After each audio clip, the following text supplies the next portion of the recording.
Много родители се питат, нима екраните са толкова вредни? Истината е, че при малките деца мозъкът все още не е готов за свръхстимулацията, която идва от телефоните, таблетите и телевизията.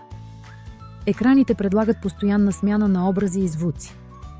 Детският мозък свиква с този ритъм и когато трябва да се концентрира върху реален човек или игра, му е трудно. Още една причина – екраните често заместват истинските социални взаимодействия. Времето за общуване с родители и връстници намалява, а това ограничава развитието на език и емоции. Детето се нуждае от игри навън, движение, допир, разговори.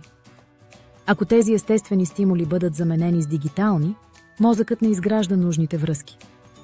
И най-важното – всичко зависи от времето.